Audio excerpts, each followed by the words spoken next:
Okay, I think we're live now. Perfect. Hello, everybody. Good evening, and welcome once again to the Below the Yellow Line podcast. I'm your host, Joe Landy Pavlon. Alongside with me tonight, I have Daniel Ford. I don't know where Justin is, but I'm sure he's running a little late. If he's able to join tonight, then that's He great. should be he should be able to join tonight, but we just give him a little bit of time. Yes, time is of the essence. Yes. Yes. So this weekend we had some pretty good action in NASCAR. Across the two major series, the Cup Series and Phoenix Raceway, especially with the Xfinity race. We'll get into both of those events that just took place in the past 2 days. The Xfinity race was spectacular. The Cup race was very entertaining. We had some ARCA racing. We'll discuss some AMA Supercross, a lot of action on the two-wheel side of motorsport. And this weekend we have a lot of motorsports to talk about. We'll bring that to you in the podcast later on. But let's get started with the race yesterday for the NASCAR Cup Series. It's the fifth round of the 2021 championship, and their West Coast swing comes to a close at Phoenix Raceway in Avondale, Arizona, the site of the championship race for the second year in a row. When we go back there in November, so the meaning of this race has really turned around big time. Even last year before the pandemic, if anybody even remembers what happened before March 11th or 12th of last year, Right. the last race that was held was round 4 at Phoenix.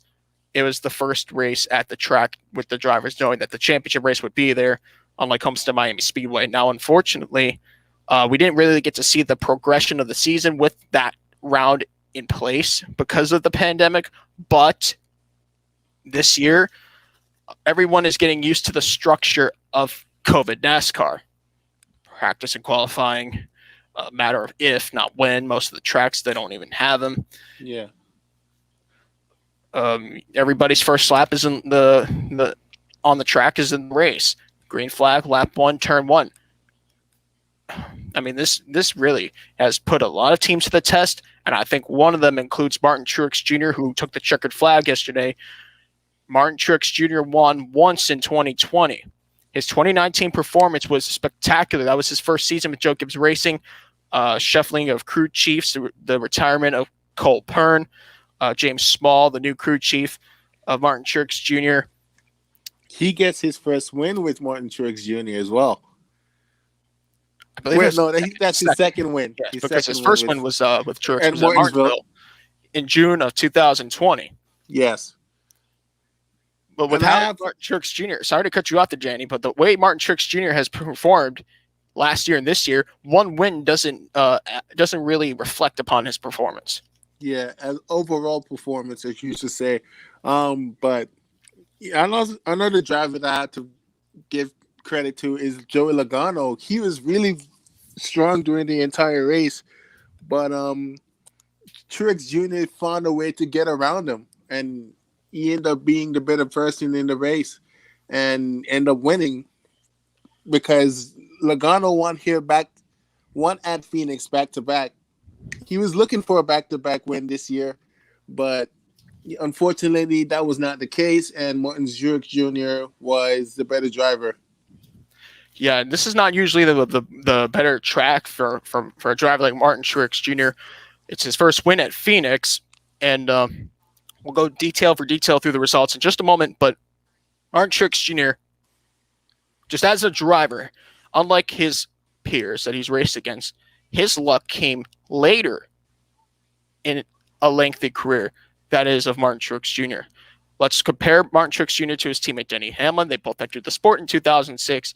Denny Hamlin propelled like a rocket. Martin Truex Jr. needed years and just had to go through some of the hardships through different teams, different crew chiefs, different sponsors, the ins and outs of NASCAR that Denny Hamlin never really had to experience until Martin Truex Jr. finally found grip. Truex Jr. has something Denny Hamlin does not have. That is a championship.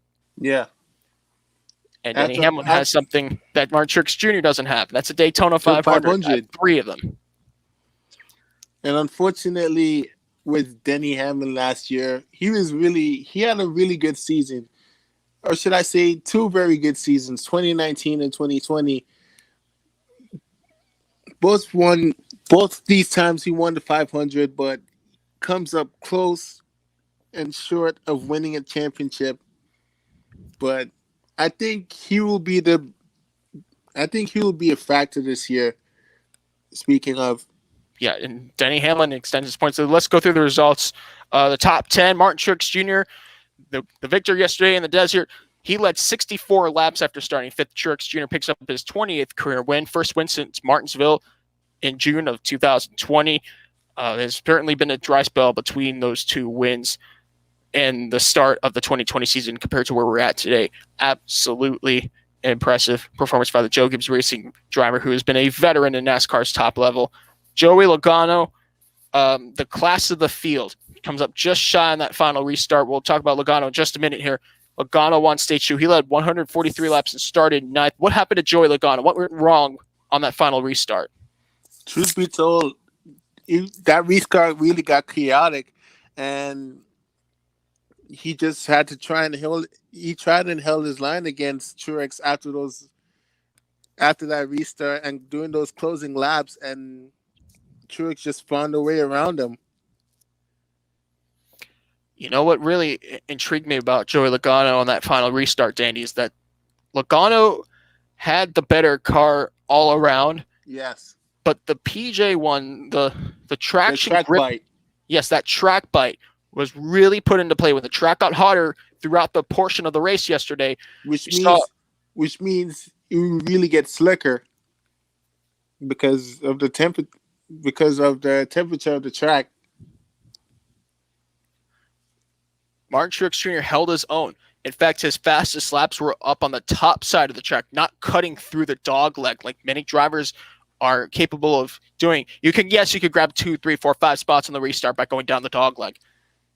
But eventually you have to set the tone. You have to set the pace, and Martin Truex Jr. did that just fine, and that's why he went to victory lane. But Joey Logano, he was just a little bit off in that final restart. I'm sure the results would have looked completely different had Logano, a two-time winner at Phoenix, just been a little less flawed on that restart. But nonetheless, second place finish, very impressive for Joey Logano at one of his better tracks. Denny Hamlin, another favorite at this circuit, led 33 laps. Hamlin started in the third spot. He finished third, and he extends that championship lead. Denny Hamlin still looking for that first title. It's his 16th year as a NASCAR Cup Series full-time driver for Joe Gibbs Racing. It's the only team he's driven for. He's now a team owner himself. Denny Hamlin's time to shine could be this year. I think we might see the veterans get a hold of the NASCAR campaign. We'll have to see. We haven't hit one of those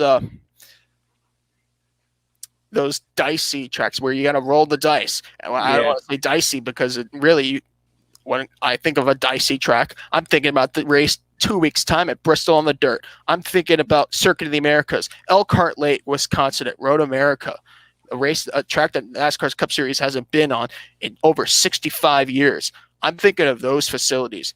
The Indy Road Course, the GP circuit's never been used on the NASCAR Cup Series. Nashville Superspeedway. We haven't hit those tracks yet. We're still in our normalish part of the season, and yet there are 5 different winners.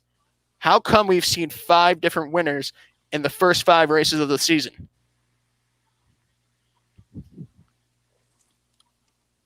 Oh man, I think,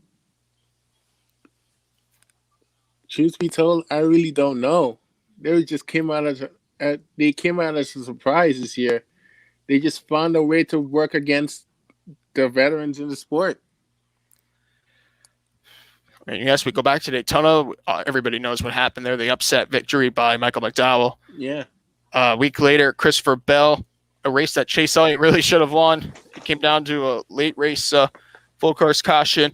Chase had issue on that restart. Never looked back. That was Christopher Bell, his first career win. Homestead Miami Speedway and Las Vegas Motor Speedway was dominated by the Hendrick Motorsports Chevrolet team. William Byron at Homestead just put on an absolute clinic. And Kyle Larson, what more can I say? He just blew us away at Las Vegas, a track that he isn't really known to perform so well. Everybody's talking about Bristol Dirt when they think about Kyle Larson in the 2021 season, but Kyle Larson made an absolutely statement-making victory last weekend. And, of course, yesterday, Martin Truex Jr. winning on a track that it wasn't really considered a favorite at until yesterday. Now, let's go down the results here. We cover the top 3 drivers. Brad Keselowski, another former champion, like his teammate Joey Logano, led 19 laps for the pole. Keselowski finished 4th. Chase Elliott, last year's winner and defending champion, finished 5th after starting 6th. Kevin Harvick, who leads all Cup drivers wins at Phoenix, one of his best tracks, if not his best track entirely. Harvick, who was searching for his 10th win, will have to wait another several months from now to make it a 10th win at Phoenix, and hopefully that's going to be for the championship. Yeah. Harvick finished 6th. He started 18th, so he made up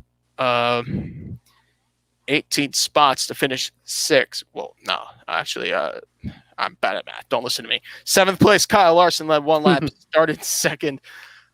William Byron 8th, so Byron finished behind his teammate Kyle Larson.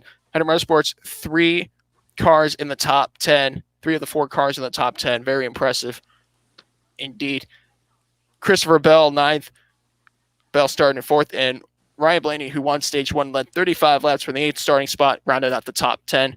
We're starting to see Ryan Blaney turn it around now. He had a very struggling first 2 races of the season, and I think he's starting to set the tone now.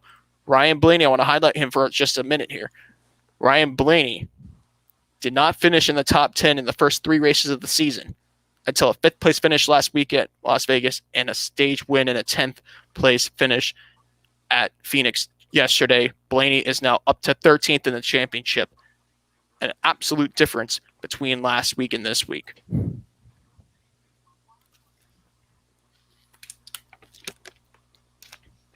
Saw some other drivers here.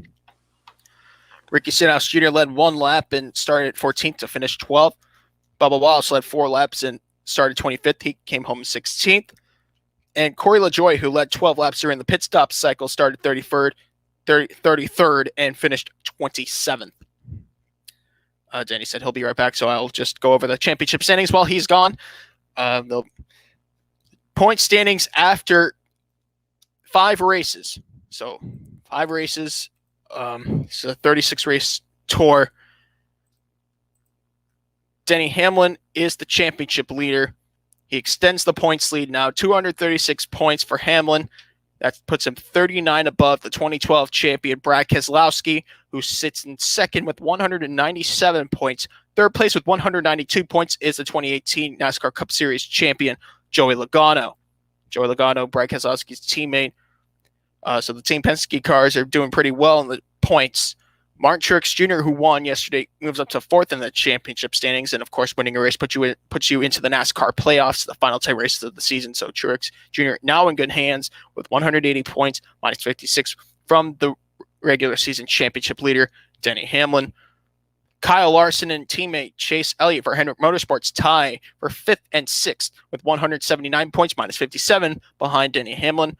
Kevin Harvick, 7th in the point standings. The 2014 NASCAR Cup Series champion is 60 points behind the leader. 7th place is Christopher Bell. Christopher Bell, who won the Daytona Road Course, picking up his first NASCAR Cup Series win in February after the Daytona 500, the week after, round 2 on the first road course race of the season. Bell is 8th in points with 167 points claimed so far. 8th in the championship standings. 9th place, William Byron, minus 84 from the points leader, 152 points claimed so far. And 10th place, the 2004 NASCAR Nextel Cup Series champion, Kurt Busch, minus 92 from the points leader with 144 points collected so far. I'll go down the point standings a little bit further as Danny stepped away. 11th place, Daytona 500 champion Michael McDowell has left the top 10 in the championship standings.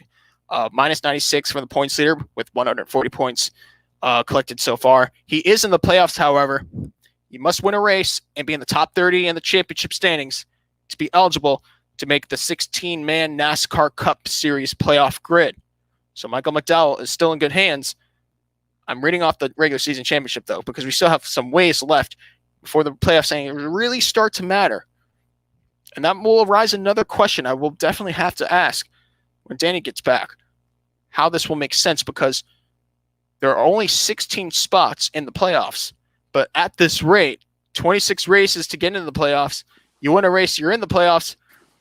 There's only a maximum capacity of 16 seeds. We could exceed that number. It's never happened before across all three series. Could this be the year that we see a loophole in NASCAR's still controversial chase for the Cup playoff system, Danny? Truth be told, I'm really not sure because we've never seen it before. Well, I think we've seen it before. The whole 16 drivers format got started with Jeff Gordon being added to the list of That chase. was 2013. That was 2013, yes. But we don't know. Truth be told, we don't know what to expect with the loopholes with the 16 drivers. I did some research. I think it was actually 2 years ago, before the podcast even existed. But right, because I know actually it was around that time we were still new to the Below the Yellow Line podcast. But the NASCAR Truck Series season of 2019 had only one or two seeds of drivers that didn't win.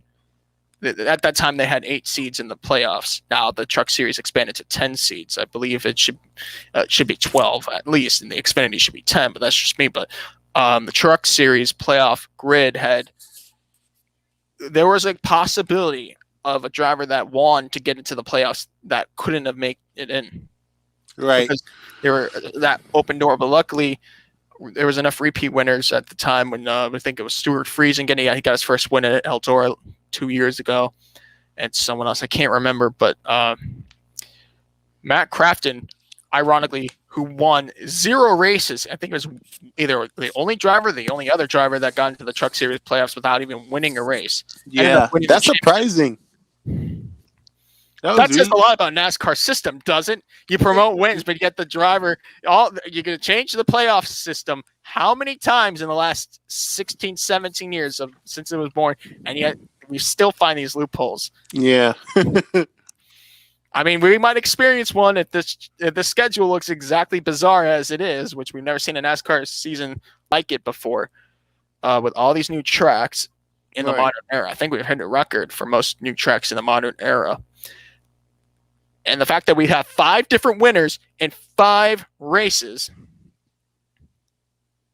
I don't know where this is going. Because we got Atlanta Motor Speed, we got our first 500-mile race since the Daytona 500 this week, and we will cover that up later in the podcast. Let's move on to the action that happened on Saturday with the NASCAR Xfinity Series race at Phoenix Raceway. The Call 811 Before You Dig 200. Yes, that was the name of the event, the sponsor name of the race. The 5th round of the 33 race campaign for the second highest level of NASCAR racing.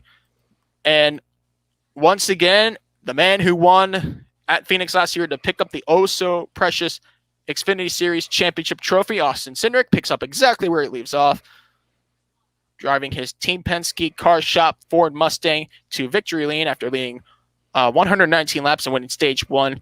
Flawless victory for Austin Cindric. And it wasn't easy. That last restart was pretty intense, if you ask me. We saw a lot of strategy towards the end of that Xfinity race involving the likes of Daniel Hemrick, Justin Allgaier, and I believe I'm missing, Ty Gibbs. Ty Gibbs had done something that none other than 2-time Cup Series champion Terry Labonte has done. Finish in the top 2 in their first 2 NASCAR Xfinity Series starts. So, Danny, you ask me, is Ty Gibbs a legit driver? Should we really stop criticizing this man for having the last name of a Hall of Famer coach and car owner?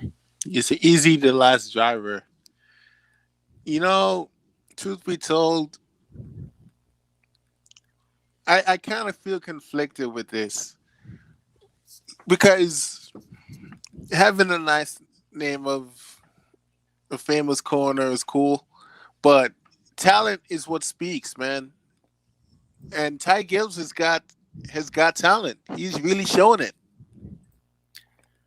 Yes, Ty Gibbs. I have never seen a driver do what Ty Gibbs has done in his first two starts. I mean, first and foremost, he joins a club, an elite club of drivers, 6 drivers who have won a NASCAR Xfinity race on debut.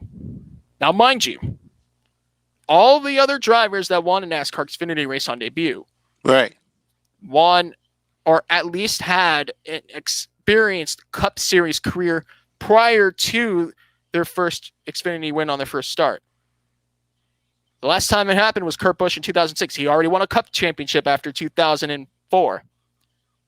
So it was kind of expected that Kurt Busch would be okay in that level on Saturdays. But Ty Gibbs, not only did he do this, but he also beat some of the best road course racers that were out there, road course ringers. And not to mention, he never drove a lap in a NASCAR Xfinity car. There was no practice, no qualifying, nothing. He stepped in. This 18-year-old kid steps right in to his grandfather's own team equipment and wins. He won a stage. He wasn't out. It wasn't a technicality that got him the victory lane. This wasn't a case of Justin Haley's first Cup win at Daytona in 2019 based off a pit strategy and ultimately lightning calling the race. This wasn't a case of Joey Logano. Yes, I'm mentioning Joey Logano, the Cup Series champion from 2018, was a pretty bad driver in his rookie year. Yeah. It wasn't even the case like David Rudiman or just some of these other drivers I could throw in. Spencer Gallagher at Talladega. Let's be more clear because we're talking Xfinity here. Spencer Gallagher at Talladega. But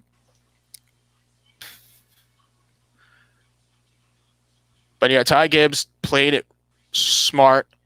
And not only did he win that Xfinity race at Daytona on the road course, but he also won the ARCA and ARCA West race, the Phoenix 150 on Friday night.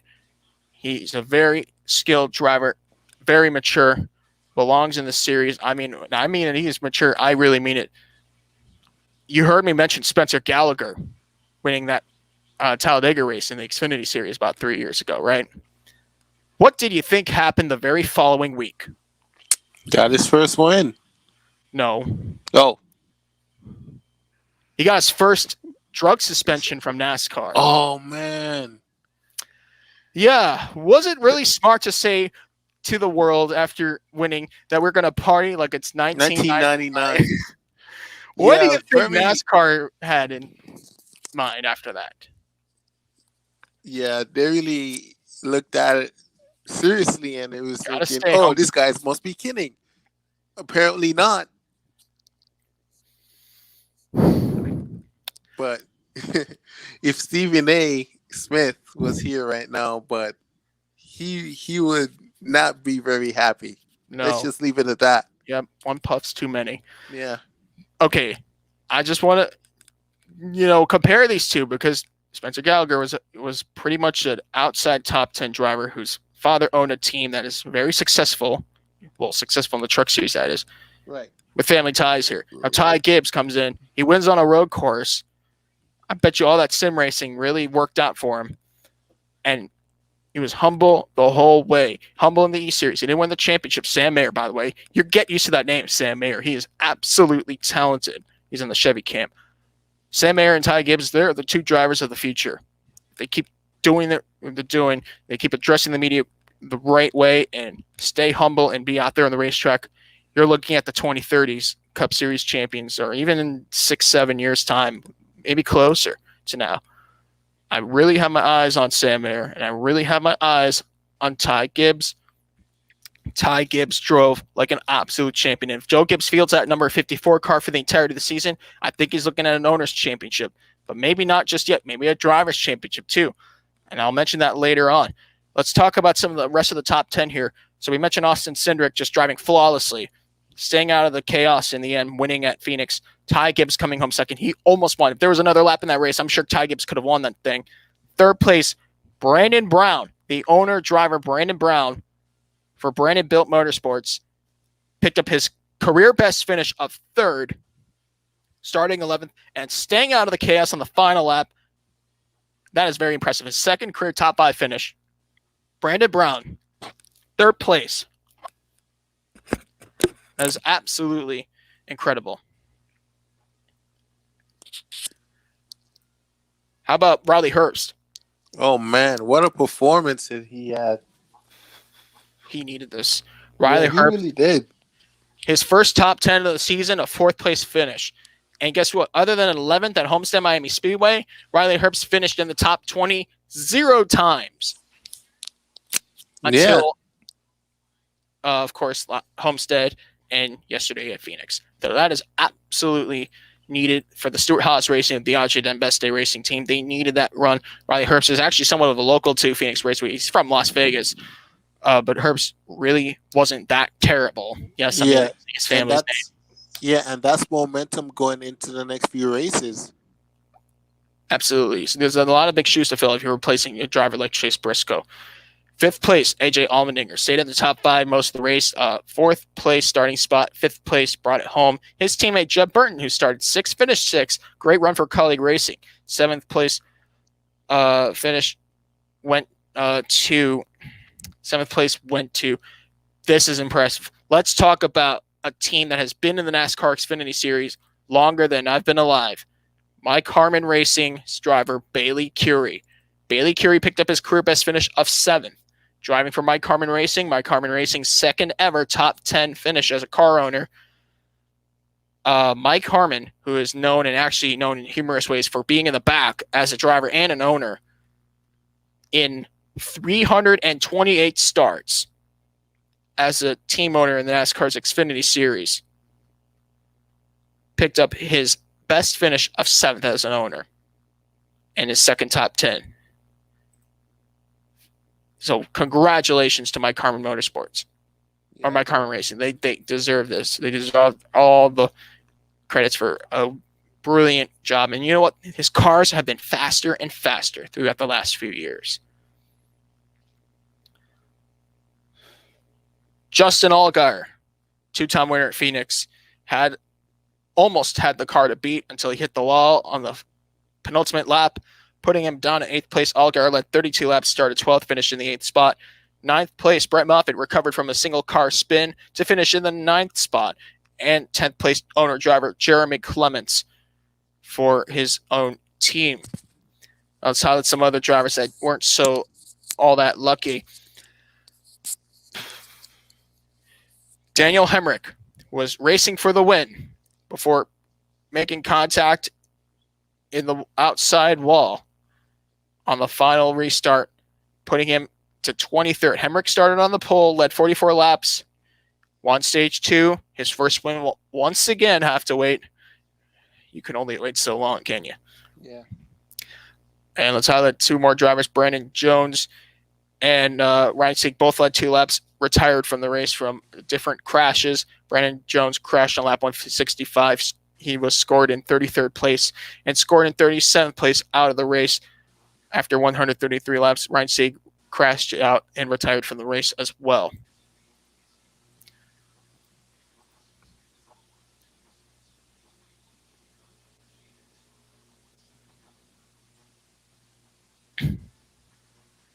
Let's take a look at the championship standings after 5 races in the NASCAR Xfinity Series. 5 races down, it's all Austin Cindric. He has pulled away even more than he already has. Austin Cindric, 248 championship points. But Daniel Hemrick has moved up to second. Daniel Hemrick is putting up some great numbers before. He has been a threat to win a championship before, even though there's still a 0 in that wins column. Hemrick is a very consistent driver, minus 47 from the championship leader. The 201 points collected. The stage points are very, very important. So at least he was able to collect them. And on top of that, Hemrick has been the bridesmaid for the past couple of races, which I think he will break that streak going into Atlanta next Sunday, actually. Track that he's very familiar with. Yeah. 3rd place, another driver who has just done almost everything possible in this series except for win a race. Jeb Burton for Colleague Racing. Jeb Burton is actually staying up towards the front. He's tied No, he's not tied. He's at 172 points. It's 10 points back in a tie. Harrison Burton for Joe Gibbs Racing and Jeff Burton's teammate AJ Allmendinger, who is going into Atlanta Motor Speedway as the defending winner. We'll talk about that later on. AJ is in the top 5 in points. The winner from Las Vegas Motor Speedway. Brandon Jones, 6th place in the championship standings with 154 points. Myatt Snyder and Justin Haley tied for 7th place in the championship standings. The two Chevy drivers share 149 points, 99 points behind the points leader. Brandon Brown, with that 3rd place finish, moves up into the top 10 in points with 137 points. He is 9th in the championship standings. And Jeremy Clements rounds out the top 10. The owner driver has 134 championship points. He's minus 114 from points leader Austin Cindric. Justin Allgaier has climbed up to 11th in the points with minus 134 from the leader Austin Cindric. And Riley Herbst is climbing up the points as well in 12th place. So we're starting to see the series regulars doing what they're supposed to do, or at least breaking the ice into 2021.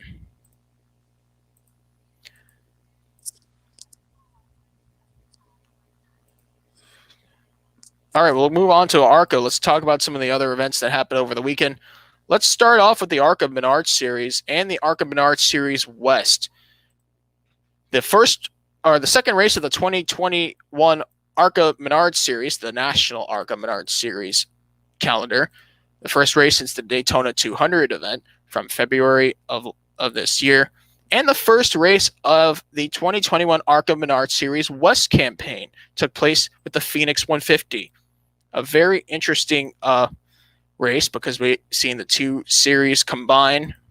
We've never seen it with the West Series, but now we've seen, I think, 3 races combined with the East Series, and Danny stepped out, so I'll describe it for you.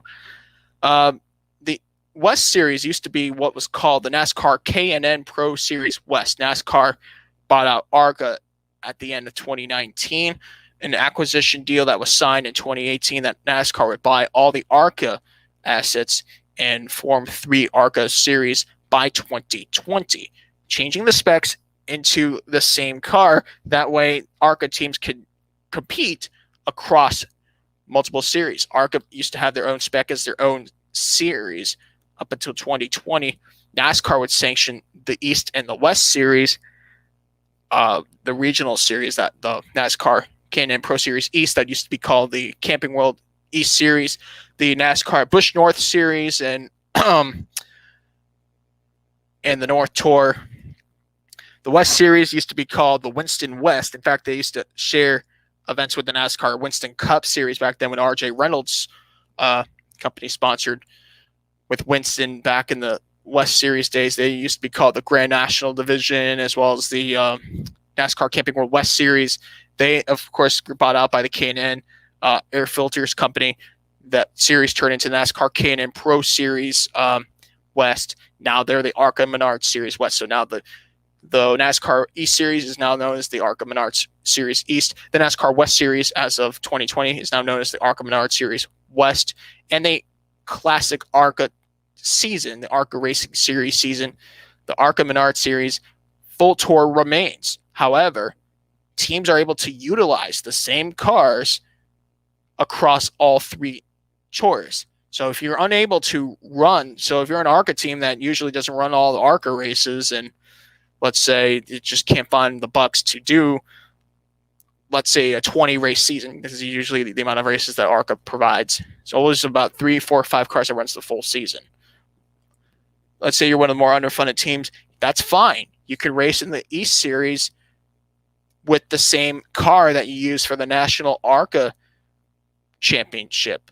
Or if you're based out on the West Coast, and I noticed a lot of the West Series teams are coming into ARCA Menards Series more, that they are able to compete in the ARCA Series whenever they arrive, but, commit to the West Series. And we only seen about a good 10 to 12 drivers that competed on the West side and about 5 to 6 or 7 drivers that competed full-time on the East side. And because of the pandemic, NASCAR was able to actually take the ARCA cars and put them out on the track, sharing the same the same race and scoring points for each season. I know last year, I believe it was Bristol, Toledo.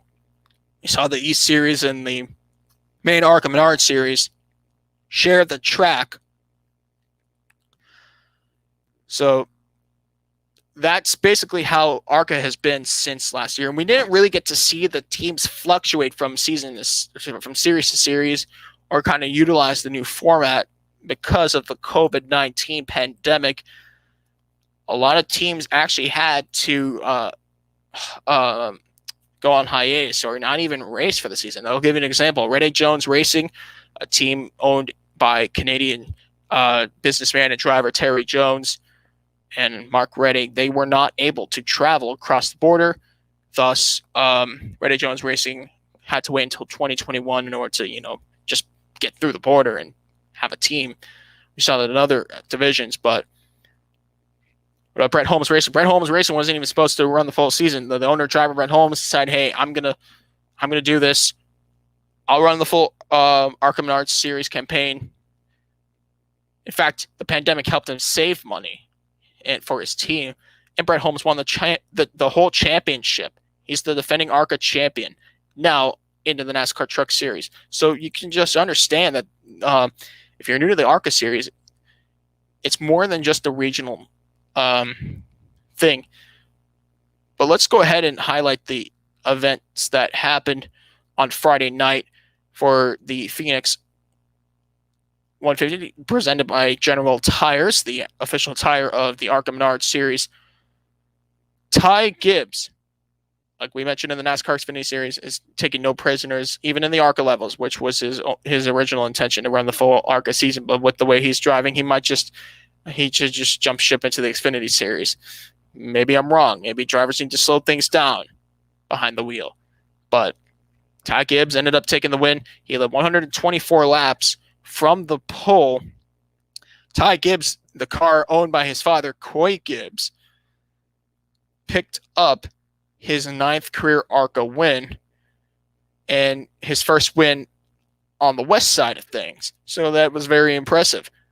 So congratulations to Ty Gibbs. He put on an absolute clinic at Phoenix. And maybe that was exactly what he needed to do to be successful as a NASCAR Xfinity Series driver on Saturday. But it sure really did pay out for the grandson of NASCAR Cup Series owner Joe Gibbs.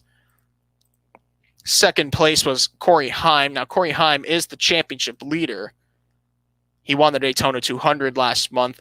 Corey Heim led one lap. He started second and finished second driving for Billy Venturini and Toyota. So we had Toyotas in the first two spots. Third place was Tab Moffitt. Now, congratulations, Tab Moffitt. I think that was his best ever finish as an ARCA driver. Tab Moffitt finished in the top 5 4 times as an ARCA driver, but never in the podium spot. So congratulations to, I believe, the nephew of Richard Petty. Yes, Tab Moffitt is related to Richard Petty. He drives number 46. Kyle Sieg, the younger brother of Ryan Sieg. Brother or cousin, I can't remember. It's one or the other. He's part of the Sieg family. Finished in the 4th spot. Kyle Sieg, I think that was his best finish so far. He might run the full ARCA championship despite a lack of sponsorship. I did forget to mention that Tab Moffitt did lead 5 laps in the race. He started in the 9th spot. Kyle Sieg made it from 16th to 4th in the results. 5th place, Derek Kraus, the former West Series champion, who is pretty much a veteran, a very, very skilled West Coast driver based in Wisconsin. Derek Kraus. Derek Kraus finished in the top 5. Remember, Derek Kraus is the NASCAR Truck Series driver for Bill McAnally Racing. He won the 2019 West Series Championship, had 10 wins in the West Series.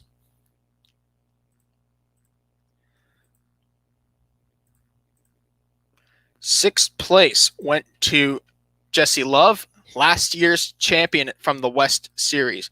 Jesse Love, who turned 16 in January, became the youngest driver in any of NASCAR sanctioned series to win a championship level. The youngest West Series champion, won 3 races last year. He remains with Bill McAnally Racing. This time he's driving for Napa Auto Parts number. He switched from 19 to 16 as his car number. I believe that's the Mike Curb entry. 7th place, Drew Dollar. Drew Dollar led 5 laps driving for Bill Venerini. He started 3rd, finished 7th. How about Todd Souza? Todd Souza, a longtime West Series driver at the age of 56, managed to get a top 10 finish. Todd Souza's only West Series win was at the Utah Miller Motorsports Park from 2008. But he's a longtime veteran of NASCAR's regional series from the West Coast. Glad to see Todd Souza finish in the 8th spot. Taylor Gray, who led 15 laps. Taylor Gray, the younger brother of former NHRA turned NASCAR Truck Series driver Tanner Gray. They both drive for David Gilliland Racing and Ford under a Ford contract. Taylor Gray led 15 laps in the race, started 4th, finished 9th, and Trevor Huddleston, the West Coast racing veteran, rounded out the top 10, driving for the Sunrise Ford team owned by Bob Bruncotti. Paul Pedrocelli Jr., 11th place. Cole Moore for Bill McAnally. You'll see him on the West Series more often. 12th place. 13th went to Tim Richmond, the driver owned by driving a car owned by David Richmond. Mark Lowery for Andy Hillenberg, 14th. Dean Thompson, 15th. Joey East, 16th. 17th place went to Tony Toste. Jake Drew, 18th for Bruncotti. We'll see him race full-time in the West Coast. Richard Garvey and D.L. Wilson, the 2 Hillenberg cars, rounded out the top 10. Nick Sanchez had a good run until he crashed on lap 120 to finish 21st. Bridget Burgess, 22nd. Tacoma Kogath, 23rd after crashing out on lap 93. Bobby Hillis Jr., 24th after having a handling problem, the owner-driver from the West Coast. Bryce Haugenberg, 25th, had a crash on lap 32. And Brad Smith had a differential problem for the owner-driver. I believe he was starting apart, to be fair, on lap 15. Now, on the opening lap of the race, there was a major crash that happened where 3 of the top 10 starters were taken out of the race. Gracie Trotter, who started 5th, Zane Smith, who started 8th, Jack Wood, who started 7th, and Tony Bredinger was the ultimate victim, who wasn't able to slow down in time on the opening lap. It was a very unfortunate situation, but that is racing for you, especially for the younger ARCA drivers. There's a lot of inexperience put into play here, so if you take things into consideration, it's 150 miles. They have scheduled pit stops and scheduled competition cautions. There are no live pit stops in that series. Let's take a look at the championship standings after 2 races in the ARCA Menards series, the national ARCA season. Corey Heim is still the points leader. He's got 91 points on the board, 1st and 2nd. Ty Gibbs, who is going to run the full ARCA Tour, is 2nd in the championship standings with 88 points. He finished 4th at Daytona and 1st Friday night at Phoenix. Drew Dollar, who started 2nd, finished 7th in the race with 82 points. Drew Dollar is still supposedly racing part-time. We'll have to see if that changes later on, depending on his performance and how many races he runs. He could be a possible factor in the championship standings. And what about Kyle Sieg? If Kyle Sieg runs for the full championship in the ARCA Menards Series West, he might as well just continue the runs. 5th at Daytona, 4th at Phoenix. As long as sponsorship comes, he might be there towards the rest of the season. And Chad Moffitt rounded out the top 5 in points. Now, some of the under-budget drivers like Tim Richmond and Richard Garvey are 6th and 7th. Jack Wood, 8th. D.L. Wilson, 9th. And Brett Holmes, who skipped the Phoenix race, rounded out the top 10. We don't really know until like a few races down the road who's going to run for the full ARCA championship. But after just knowing what I know, and knowing what's been told, it's been a very interesting start to the ARCA season.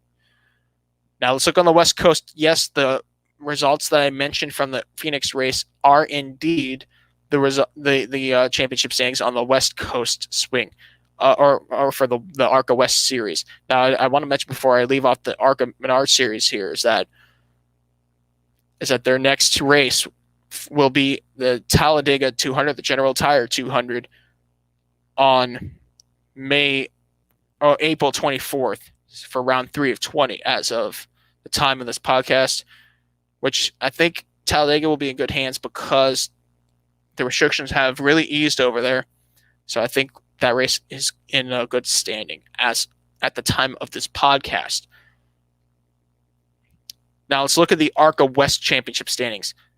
Yes, I know it's the same as the results from the opening round, but Ty Gibbs is the points leader. He's not going to run the full championship here, but the drivers who will run the full championship include the stars from Bill McAnally Racing, the championship defender, the defending champion Jesse Love, who's 6th in points. Cole Moore, Jesse Love's teammate. Cole Moore for Bill McAnally Racing.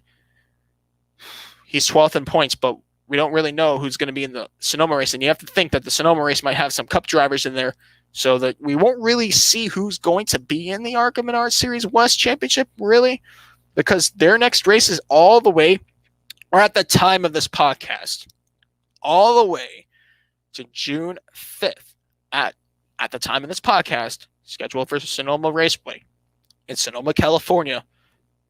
That's the next race for the ARCA Menards West Series. They have a 9-race campaign at the time of this video.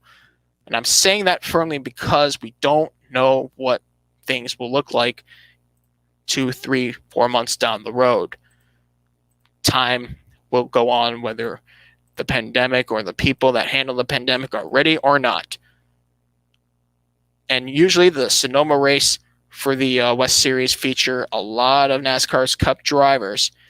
So that really means that you really have to consider that the ARCA Menards Series West Championship standings won't really kick in until about rounds 3 and 4. Round 3 on July 4th weekend at Irwindale Speedway in Irwindale, California, and then Colorado National Speedway in Dancono, California on July 31st. I think after round 4, we'll really get to see where these ARCA Menard Series West drivers will fare out in the championship standings. Now, I must ask, because, I'm doing this podcast solo. I wasn't prepared to do a podcast solo, but I have to make this work. What will the ARCA Menard Series East Championship standings look like? And I already have a clear picture of that because they've already ran 2 races already in the state of Florida. Of course, the state of Florida has been open since almost a year, if you think about it, about 10 months ago. They have an 8-race championship. And the last 3 races of the ARCA Menard Series East Championship at the time of this podcast, Iowa Speedway in Newton, Iowa, round 6, round 7 at the Milwaukee Mile. Yes, the Milwaukee Mile is back in some capacity. That's a great news. And Bristol Motor Speedway in conjunction with the ARCA Menard Series on September 18th for, combination races might affect the E-Series Championship, but at least we know after 2 races what the points will look like. Sammy Smith over there, he's doing a great job so far. Taylor Gray running the East Championship. Max Gutierrez, who won that amazing after that amazing finish at New Smyrna Beach Speedway. Mason Diaz, Joey East. We kind of know where the East Series drivers look like, but the West Series will need some time, and time is of the essence. So with that ARCA stuff out of the way, we're going to go ahead and take a look at some of the action on 2 wheels. Yes, the action on 2 wheels. We do cover AMA Supercross. And the first of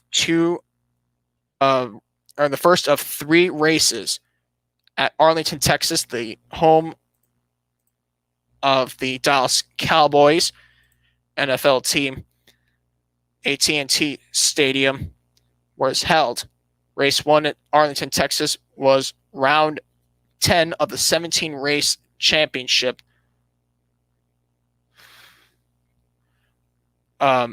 Arlington Part 2 and Arlington Part 3 are this upcoming weekend. Or actually, Arlington Part 2, that's Tuesday, that's tomorrow. Arlington Part 3, round 12, will be on Saturday, typically your typical date for the Supercross race weekend. Unfortunately, with the COVID-19 restrictions, these double headers, even triple headers, had to be held to make up for those lost weekends, those lost dates. I like the system. Personally, as a Supercross fan, I don't watch too much Supercross myself. I think if you're new into motorsport and you want to watch something that's on TV now, because who knows how long it's going to be on TV for if NBC is pulling the sports network at the end of the season or at the end of 2021, take a Saturday night, turn off basketball, and watch dirt bikes go all out for 20 minutes after some heat races, LCQs. I think it's spectacular. Just as a casual fan myself who doesn't report as much on it as he should, just me personally, that's how I feel about the AMA Supercross Championship. But it has been always an entertaining season. So let's get into the finishing results for Arlington, Texas, Part 1. Round 10 of 17, we are coming to the closing stages of the Supercross Championship for 2021. And now KTM is on full force once again with Webb of KTM rider Cooper Webb. Now, Cooper Webb, the 25-year-old from Newport, North Carolina, has won 3 out of the last 4 races. Unlike Ken Roczen, the man that he's taken the championship lead from, who's had a very struggling last 3 races, not seen the podium since before Orlando Part 2. Ken Roczen finished 1 race outside the podium once. It was either first or second. He won 3 in a row. He swept all of Indianapolis. But now Ken Roczen needs to get back into the hunt of things. He's still looking for that championship. Now, Ken Roczen was a champion at one point, but it's just been so long. I think, time will tell. He'll get there. But he's a motocross champion. But we're talking about the stadium level here, the AMA Supercross. It has to change for Roczen. Now we've seen him persevere through injuries. Some of the worst injuries I've ever seen in sports. Now, Cooper Webb didn't have to worry about as much of the injuries as Ken Roczen did. And most of Roczen's bad luck resulted in riders like Eli Tomac, the Kawasaki rider who won the championship last year. He's just absolutely great. Justin Barcia, the Gas rider, has done some brilliant things. But I think it's going to come down to Cooper Webb and Ken Roczen. And if Eli Tomac wants a say in this championship, he's running out of time. We only have 7 races left in the championship. 2 more races in Arlington, Texas, followed by Atlanta Motor Speedway at Hampton, Georgia. That will hold 3 weekends. And then Salt Lake City, Utah, the Rice South Stadium to close the final 2 races of the championship. So it's really, really coming down to the wire. Ken Roczen lost the points lead, finishing 6th at the worst possible time. We'll see where this goes.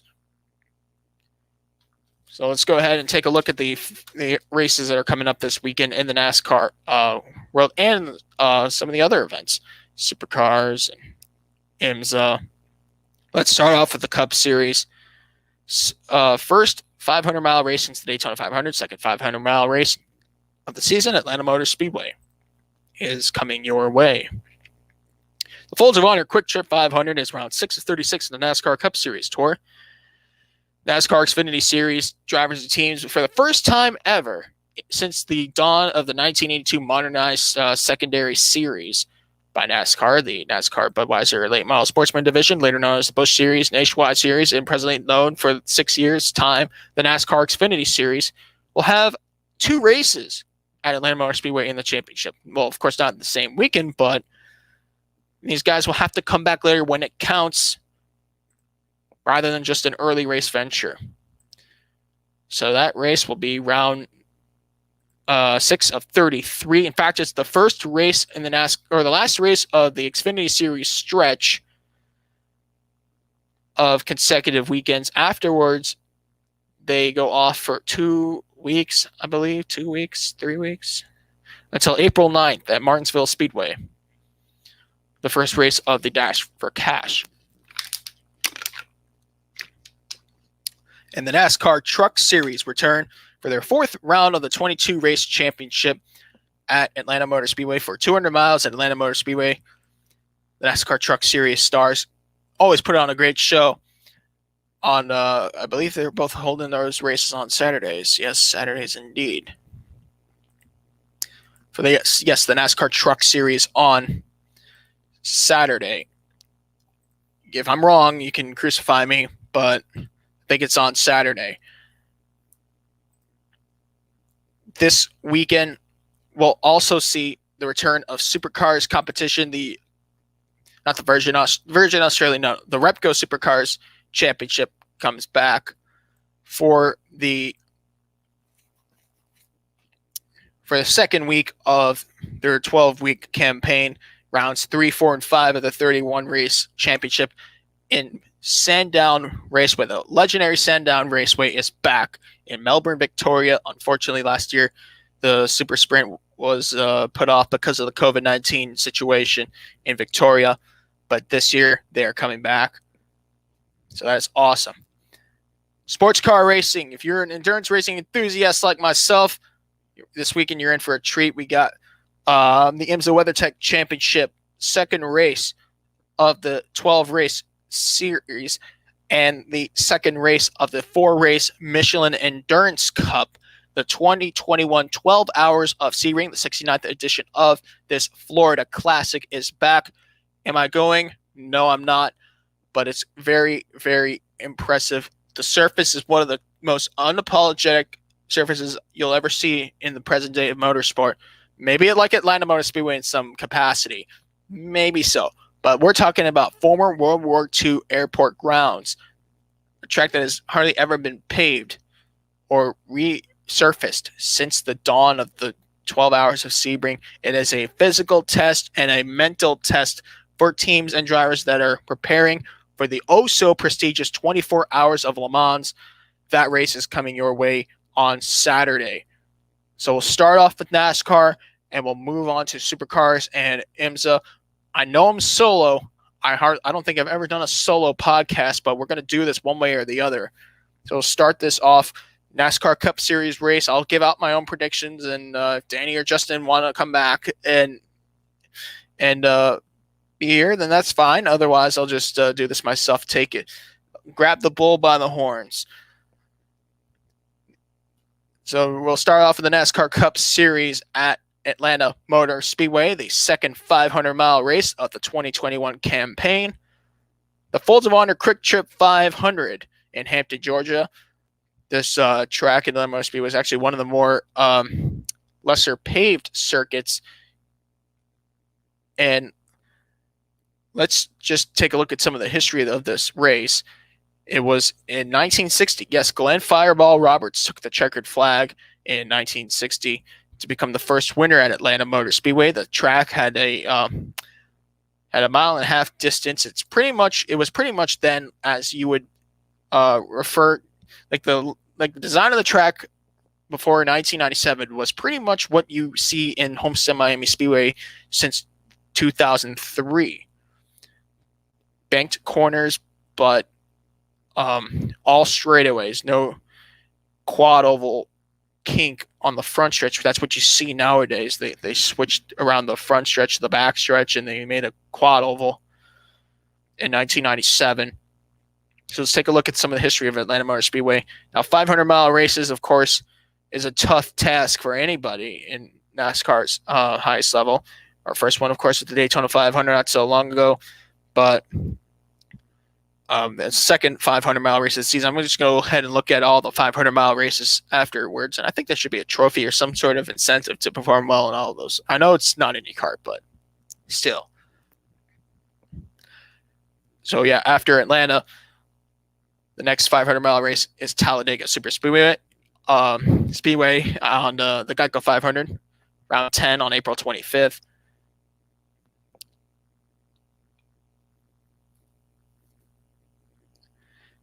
Then, of course, the Coca-Cola 600, we'll just throw that race out there, the longest distance race of the NASCAR Cup Series on Memorial Day weekend on the Sunday.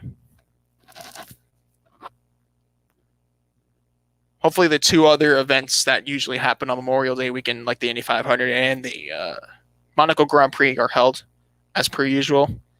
Let's cross our fingers there. And afterwards, the next 500-mile race is not until the NASCAR playoffs.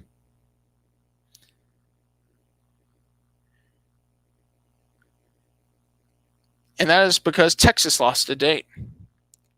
They used to have 2 races. Now they have 1. And that would mean the first race of the NASCAR playoffs at the time of this podcast, it would be on September 5th at Arlington Raceway on Labor Day weekend for the Cookout Southern 500, round 27. And then next 500-mile race would be in the round of 12 at Talladega Super Speedway on October 3rd. And then the final October, the final 500-mile race would be at Texas Motor Speedway, the date that wasn't taken away in the round of 8. So, yes, I was going off on that little spree about 500-mile NASCAR Cup Series races. Let's talk about what's going on this weekend at Atlanta Motor Speedway. So let me just go over some of the past records that were set here in history and just all that cool stuff about this track. Kevin Harvick won last year. He put on an absolute clinic in the 2020 race that was held. In fact, Atlanta was the first race removed from the schedule or that was affected because of the pandemic. But it came back in June. Kevin Harvick won that event. As Fireball Roberts won the first race in 1960, let's take a look at the the list of winners, starting off with Dale Earnhardt. Dale Earnhardt, 9 wins for the Intimidator, who won 7 NASCAR Cup Series championships. In fact, one of his last few wins in his career that was tragically cut short was at Atlanta Motor Speedway in 2000. Cale Yarborough, 7 wins. Bobby Labonte, 6 wins. He was absolutely spectacular on these mile and a halves. Richard Petty, 6 victories as well, the 7-time Cup Series champion known as the King. Bobby Allison and Bill Elliott share 5 wins, as well as Jeff Gordon and Jimmy Johnson. That's an elusive club of Hall of Famers, if you ask me, right there. 4 wins from 2 drivers, Fred Lorenzen and David Pearson. So, fabulous Fred Lorenzen and the Silver Fox, David Pearson. Neil Bonnet had a show called Winners. He was also a winner there 3 times at Atlanta Motor Speedway, as well as Kurt Busch, Carl Edwards, Kevin Harvick, and Casey Kane, 3-time winners as well. That list doesn't stop there. Morgan Shepherd, Tony Stewart, and Darrell Waltrip, 3-time winners at Atlanta Motor Speedway. Let's take a look at some of the 2-time winners at this circuit, including Buddy Baker, Kyle Busch, Brad Keselowski, Mark Martin, Marvin Panch, Rusty Wallace, and Leroy Yarborough. No relation to Cale Yarborough. In fact, the last name is actually spelled differently. I never knew that until last year. You have to really see it to believe it. As for team wins are concerned, we're going to only look at the spring race at Atlanta Motor Speedway. Otherwise, I'd be going off on I'll take a mile for an inch. I'm not doing that. Hendrick Motorsports, 9 times they have won the spring race at Atlanta Motor Speedway. 7 times the victory lane was Joe Gibbs Racing. 5 wins from Roush Fenway Racing. Wood Brothers Racing, Penny Enterprises, Junior Johnson and Associates, and Richard Childress Racing have all won 4 times at Atlanta Motor Speedway in the spring time. 3 wins from 2 teams, including Team Penske and Stewart-Haas Racing, the two top teams for Ford at the time of this podcast, and 3 teams that no longer exist in NASCAR's top level share 2 wins, including the likes of Bondi Long, Dyguard Motorsports, and Melling Racing. Now, manufacturers, a lot of these manufacturers that I'm about to mention don't exist or not even in NASCAR anymore. From the spring race at Atlanta, these manufacturers have won X amount of times. Let's start with Chevrolet, 23 wins. Ford has won here 20 times. Pontiac, who left the sport for about 17 years now, 7 wins. Plymouth, 3 wins. Their Chrysler counterpart Dodge has won here 3 times as well. Mercury twice. Toyota, active manufacturer, 2 wins. And Buick, 1 win. So just putting out the numbers, this track has been here for such a long time. Although the surface and the reconfigurations have changed, the surface is now really aged at Atlanta Motor Speedway. That leads to this one question: tire management. We're going to have to see who can manage the tires well. It's not all about fuel. If you don't have fresh set of tires, you're going to sacrifice about 2 or 3 seconds every lap and turn into a back marker oh so fast. How unapologetic this track is, just take a look at the prior races and let those replays explain themselves. I have a prediction for who wins at Atlanta Motor Speedway in the NASCAR Cup Series, and this driver has won here once. Believe it or not, he could have won here many more times, but I feel like he's the points leader. It's about time he goes to victory lane. We're going to see our 6th different winner in 6 NASCAR Cup Series races. That, of course, goes to Denny Hamlin. Denny Hamlin, I believe he's won here, I think it was about 2009? No, 2012. 2012. Yes, 2012 it was. Denny Hamlin will go to victory lane for the 2nd time.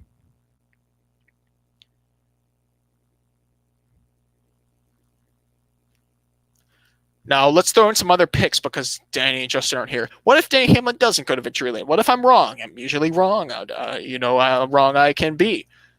Let's throw in another driver here. This driver won his very first NASCAR Cup Series race in bizarre fashion. 3 races after the tragic death of Dale Earnhardt, Richard Childress had to make a choice whether he liked it or not to put a driver in Dale Earnhardt's car. He changed the numbers, he changed the colors, and went from 3 to 29, black to white, and Kevin Harvick, Busch Series driver at the time, behind the wheel.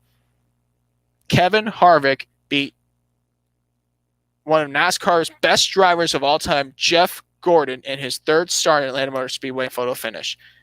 He picked up his 2nd win there in 2018, and he picked up his 3rd win there last year.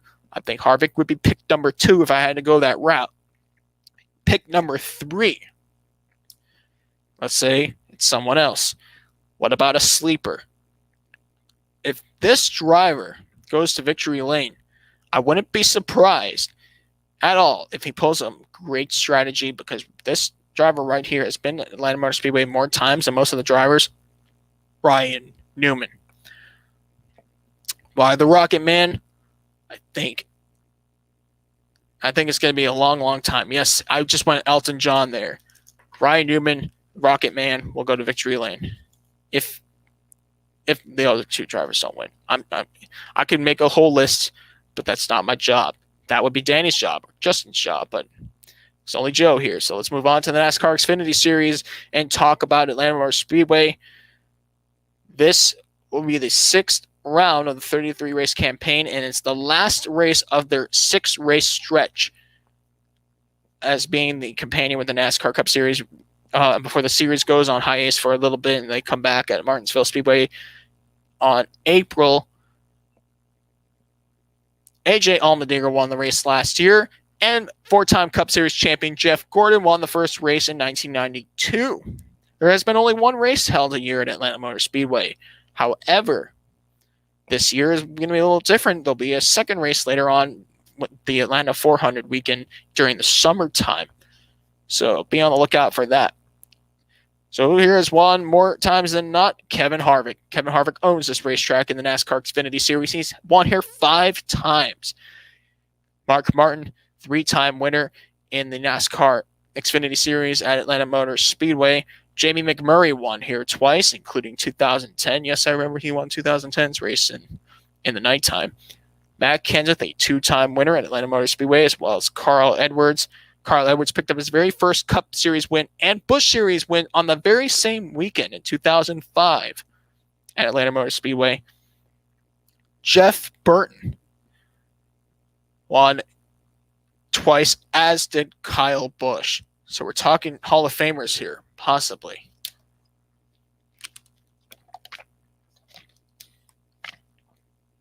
As for team wins, team wins at Atlanta Motor Speedway 7 times. Roush Fenway Racing, a team that they don't have an Xfinity program anymore, but they have won 7 times in the NASCAR Xfinity Series.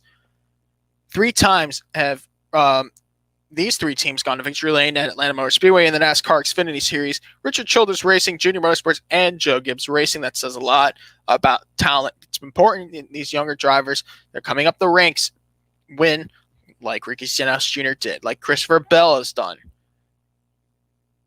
Even if there are a few Cup drivers in the field, this race counts. Most of these drivers have never made a live pit stop before, or have a minute percentage of already doing so. But now tire management is in the picture. Manufacturers, Chevy drivers are more lucky here than not. They've won 16 times. Ford drivers won here 10 times. Toyota drivers have won here 3 times.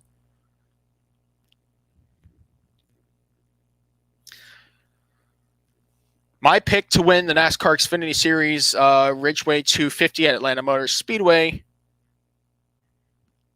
is going to be... Okay, this driver has been very good on the ovals, believe it or not. He won last year. He won a similar track at Las Vegas Motor Speedway. AJ Allmendinger will pick up his 2nd win of the season. So give it to car number 60. Now, what if Allmendinger doesn't win? Let's look at some other drivers here. For example, Daniel Hemrick. How close can you go? Can you go down close? I mean, it's been ridiculous. Daniel Hemrick has finished 2nd 8 times. I'm telling you, right now, it's a matter of it. It's not a matter of if, it's a matter of when Daniel Hemrick goes to victory lane. He's going to win at Atlanta Motor Speedway. If it ain't AJ Allmendinger, it's going to be Daniel Hemrick. 3rd place, or my little totem pole of drivers that could win at Atlanta Motor Speedway in NASCAR's Xfinity Series. I have on that list this driver here. We haven't seen him flash yet. We've seen him very well last year. He's won a few races, but this year has been a little bit different. Harrison Burton will pull through and win. This track might favor a driver like Justin Allgaier as well. Let's move to the Truck Series and discuss where we might see the pluses and minuses in the NASCAR Camping World Truck Series race at Atlanta Motor Speedway. It's round 4 of their 22 race tour. I see a comment right here. I'll check it out here. Nick Griffin says, will Kyle Busch get his first win in Atlanta? He hasn't won a race there in 2021. Well, Kyle Busch has won at Atlanta Motor Speedway. If I'm not mistaken, he is a 2-time winner at Atlanta Motor Speedway. His first ever win with Joe Gibbs Racing. And the very first one for Toyota happened at that track in 2008. He picked up a 2nd win in 2013. I think Kyle Busch, now he's been a little bit rocky, but that doesn't mean that he isn't rubbish at all. But I think Kyle Busch will be in the front of the field. Maybe his brother will be good as well. I don't know. We're going to see a lot of comers and goers on Sunday with 500 miles. But expect to see that 18 car towards the front. Now let's go ahead and talk some trucks here. I believe Kyle Busch will run his first truck race of the season, or his 2nd truck race of the season at Atlanta Motor Speedway. Let's take a look at some facts. This is round 4 of 22. They're back. They had another off week. The trucks are back. And usually the Truck Series events are very, very competitive, especially with the current nature and how owner points are oh so important. With the lack of practice and qualifying, it's very important that these teams, even some of the smaller teams with some different drivers, will be put on the grid and stick with the plan, especially when there's 40 of them. No practice, no qualifying, a lot of experience meshed in one. We're in for a show. Last year, it was Grant Enfinger who came out on top. Grant Enfinger, of course, he is driving part-time for 2 different teams. We might see some changes depending on where Enfinger goes. He might drive for Cody Rohrbaugh or might return to Thor Sport Racing. We'll have to see where that goes. In 2004, the late Bobby Hamilton put on an absolute spectacle finish with fellow veteran Mike Skinner when the two drivers tangled on the final corner of the final lap. Skinner went sideways. Bobby Hamilton picked up the win. Bobby Hamilton went on to win the championship in 2004. 3 years later, however, he did succumb to head and neck cancer. Most wins at Atlanta Motor Speedway across all the events that have happened there. Kyle Busch, 5 times he has won at Atlanta Motor Speedway. I'm very, very positive. I think I'm positive that he'll be there this weekend. The entry list hasn't come out yet. Usually for Xfinity trucks, the different part-time drivers on the entry list really do set the scale for who's going to be there and who won't be there, especially for the truck series in recent times. Martin Truex Jr., NASCAR Hall of Famer, 4-time Truck Series champion, has won more championships in trucks more than anybody else. 2 times he's won there. As for the spring race at Atlanta Motor Speedway, teams that have won here multiple times include Kevin Harvick Incorporated, the former satellite team of Richard Childress Racing back when Kevin Harvick was a driver for RCR. 3 times that team has won at Atlanta Motor Speedway. Twice of them was from Ron Hornaday Jr. Billy Baloo Motorsports. And yes, one day we might have him on the show. I'm not going to say anything more than that. He made a promise. I better run a truck race first with my team before I come on your show. And I'm sticking to that. Billy Baloo Motorsports, 2 of Kyle Busch's 5 wins at Atlanta Motor Speedway were with BBM. Now, he hasn't brought a truck out yet. He was supposed to last year, but with the qualifying rules not going his way and lack of owner points, he had to sit out. Hopefully that will change because he was supposed to put in Eric Jones last year. Maybe Eric Jones will have something. We'll see something later on.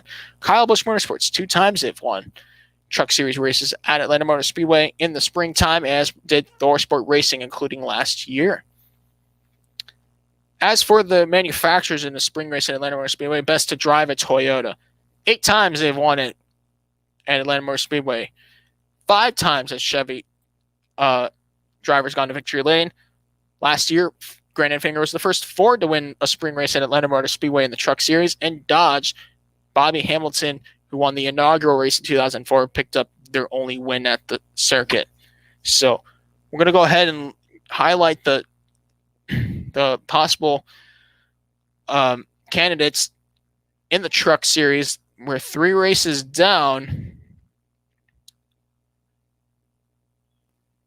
And we still have a long way left till the playoffs, and many drivers are starting to get desperate, including the likes of Rafael Lassar, Brett Moffitt, Austin Hill. There isn't really much time to waste in the Truck Series. You got to get to a good start. Ben Rhodes and John Hunter Nemechek has managed to do just that, and I think momentum is the language here in the Truck Series.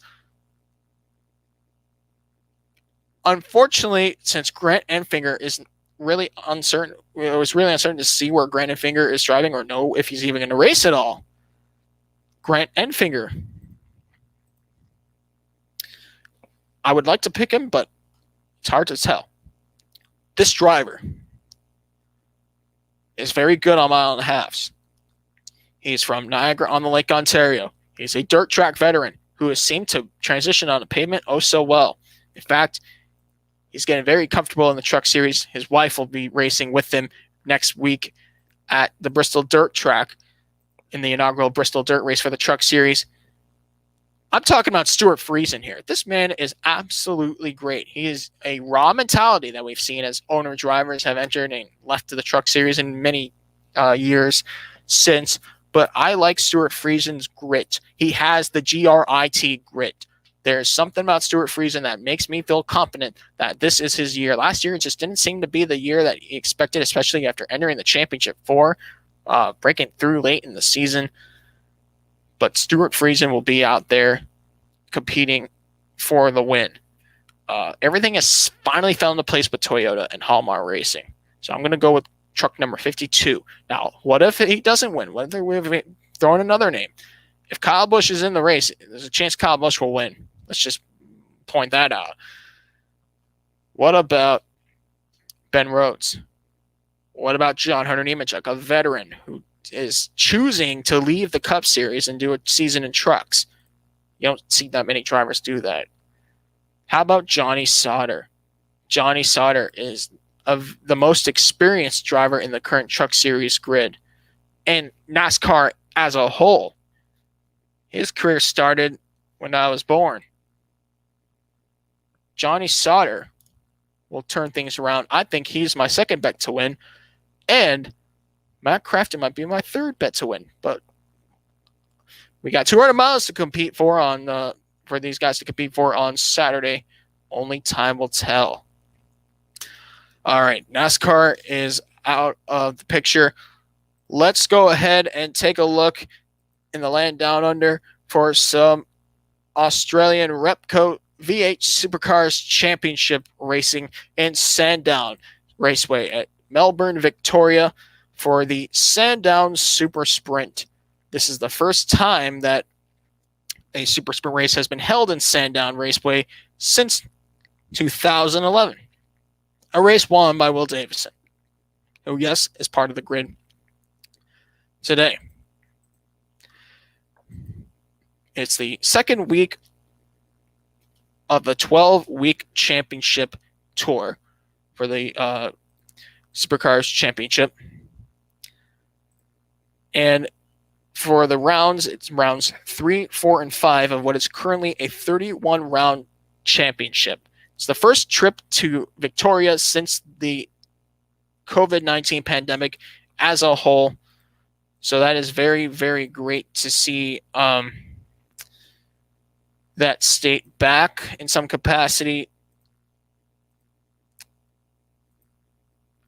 In Melbourne, Victoria. Yes, Melbourne, the same place that's supposed to hold the Australian Grand Prix. Now, we don't know if the Supercars are going to companion the Aussie Grand Prix this year, which is an absolute shame. That's one of my favorite race weekends as a race fan, the Australian Grand Prix, but we'll see what happens then. But nice to see Victorian fans get their Supercars back. Let's look at the history of the Super Sprint race at Sandown. Not the typical Sandown 500 that we've seen over the years that was last held in 2019 and was supposed to transition to a sprint race in 2020. Unfortunately, COVID said no. Last time, like I mentioned, it was Will Davison going to victory on the top step of the podium in 2011. But it was in 1965, the first race that was ever held here. Norm Beachy, a retired race car driver, given the name Stormin' Norman. Yes, I'm reading that off of Wikipedia. I'm still not as 100% with my knowledge as with Australian touring car racing, but I do my very best. Who's won here the most times?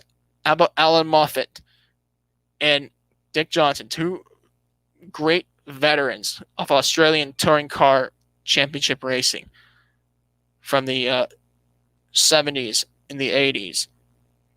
4 times they've won. And then the rest have won here twice, including, yes, Norm Beachy, as I remember. Or as I mentioned, the great king of the mountain, Peter Brock. Peter Brock has won, the late Peter Brock won twice, 1984 and 1985.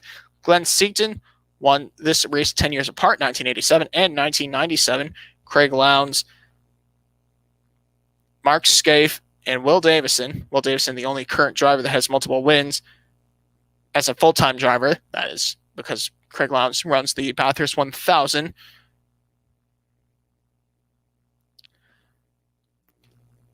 In the end, it's nice to see that the track is back in some capacity.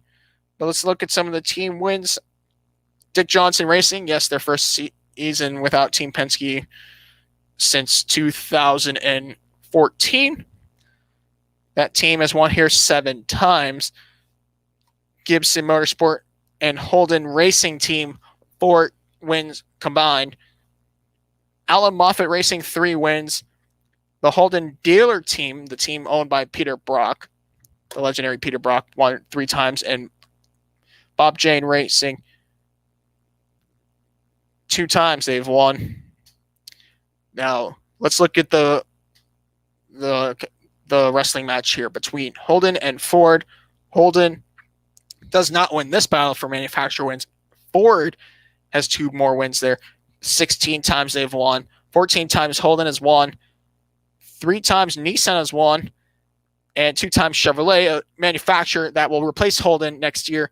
They have won in their time as well. Yes, Chevrolet has been a manufacturer in the Old Touring Car Championship in Australia. So let's look at the current Supercars grid. We already had 2 races complete with the Bathurst Mount Panorama 500. Shane Van Gisbergen, yes, he is recovering from an injury from a cycling accident, but he is the points leader. He won both races in Bathurst. Chaz Mostert finished. Chaz Mostert, I like his campaign of the hashtag No Social Hate. 2nd and 3rd from Bathurst. He's got 267 points. Now, Mark Winterbottom, the one driver I'm really highlighting that we should keep our eyes at for Sandown is not Will Davison. You expect me to say Will Davison, but I think it's Cam Waters. Cam Waters might be the lead Ford driver that could take the reins of Scott McLaughlin's legacy in Supercars, his 3 championships. Cam Waters for Tickford Racing, Monster Energy, Ford Mustang, might have what it takes. What will Shane Van Gisbergen's injury mean for the Triple Eight driver, the Kiwi who won the 2016 championship? Who knows? We haven't seen that yet, and that's where I'm kind of hesitant to pick Shane Van Gisbergen. So I'm going to go with Cam Waters. I think he'll win most or be the best average finisher of the weekend. I'm not going to go race for race. You guys can make those predictions yourselves because I want to highlight the next event that I'm going to cover. So I'm going to go with Cam Waters. Let's take a look at the last race that I will cover. And that, of course, is the IMSA WeatherTech Sports Car Championship race, the 69th edition of the oh-so-famous and prestigious 12 Hours of Sebring. The 2021 12 Hours of Sebring is this weekend. And for the IMSA WeatherTech Sports Car Championship, it is the second race of the 12-race title fight. As for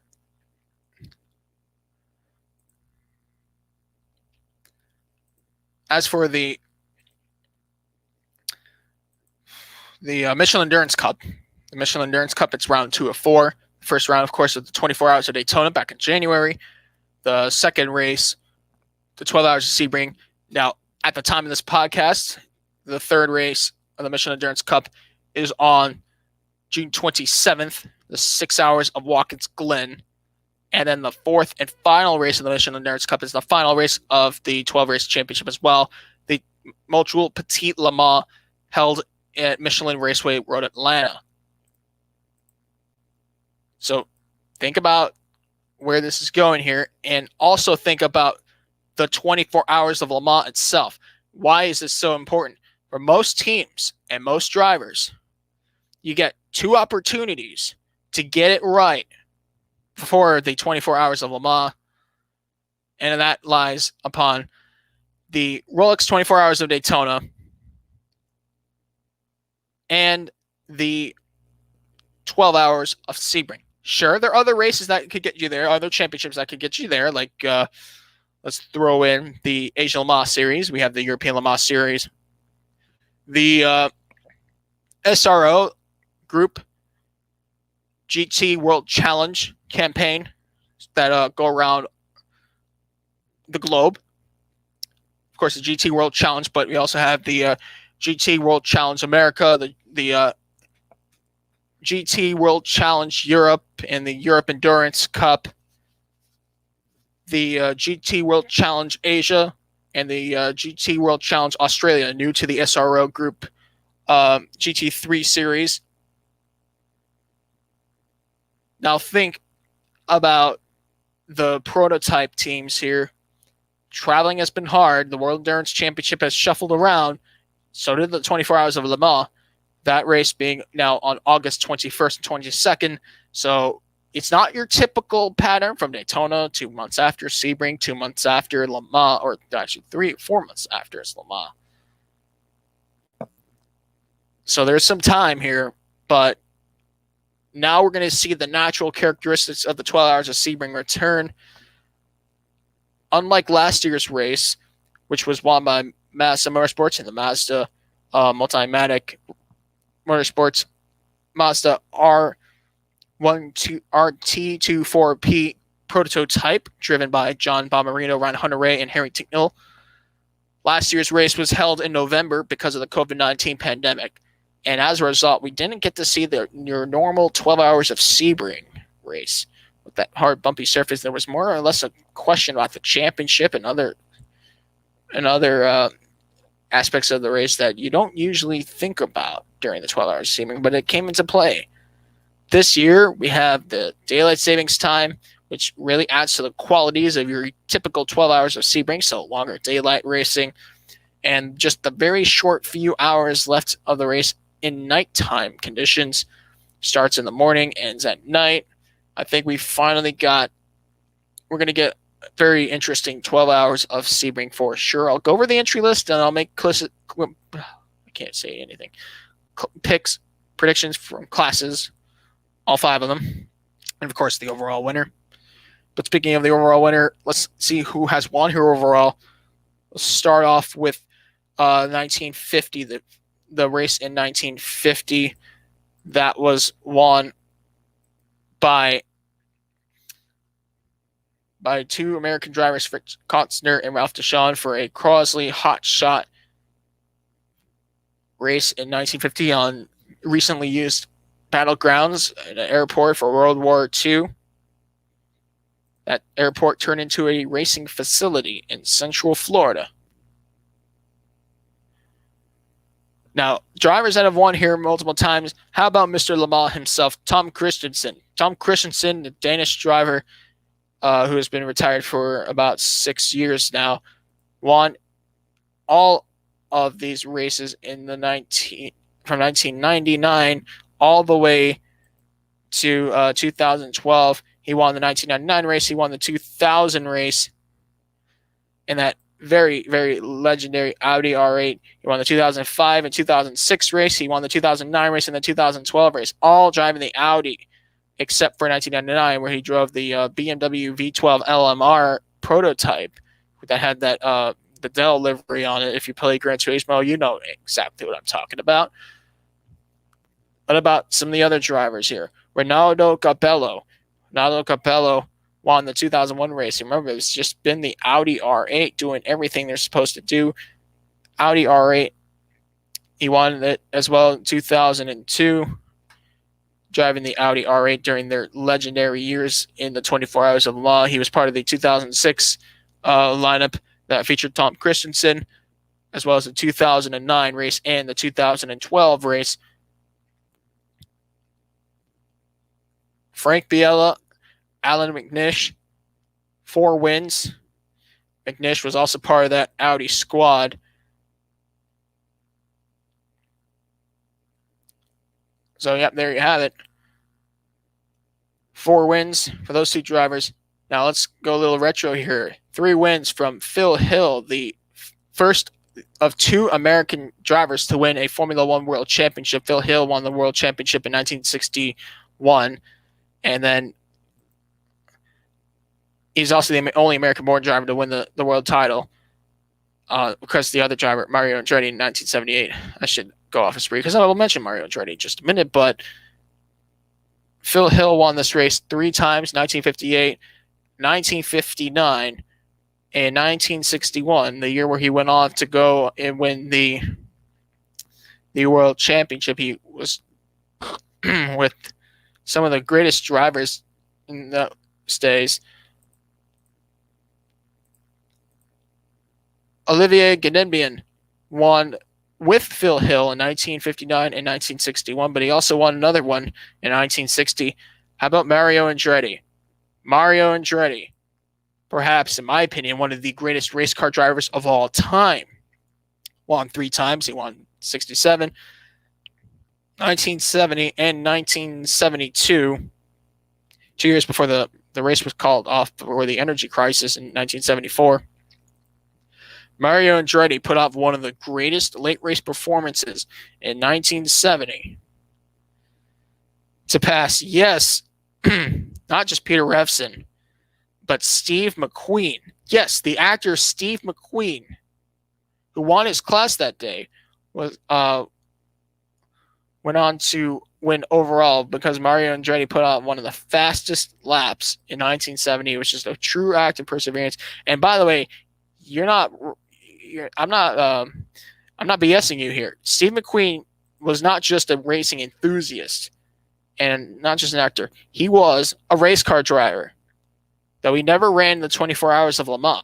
Unlike Paul Newman, who finished second overall and won his class in 1979, and of course, class podium finisher Patrick Dempsey. Steve McQueen actually did get behind the wheel, and I thought that was fantastic. Maybe that's something interesting there.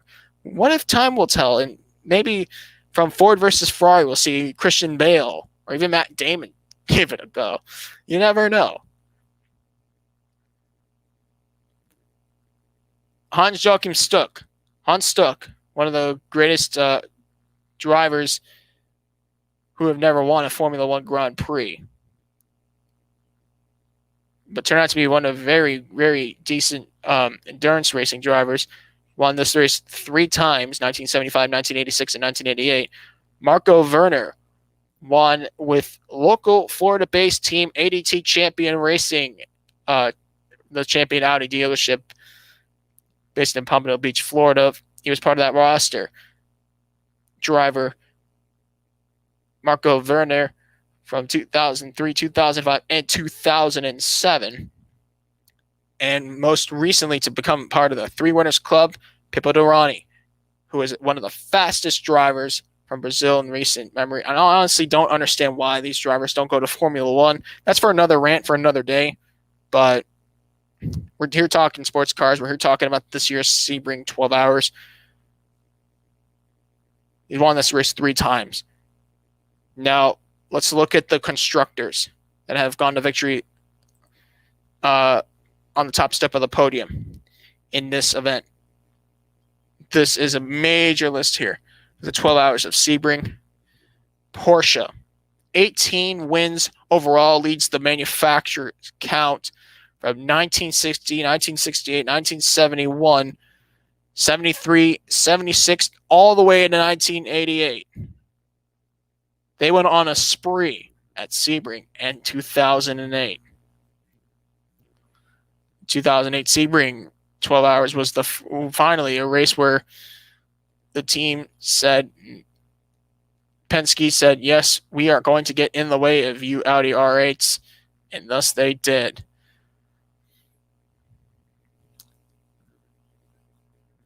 Ferrari won this race 12 times. Last time they won overall 1998, but that could change because Ferrari now has I believe a hypercar LMDH program going on in the World Endurance Championship, so keep an eye on that.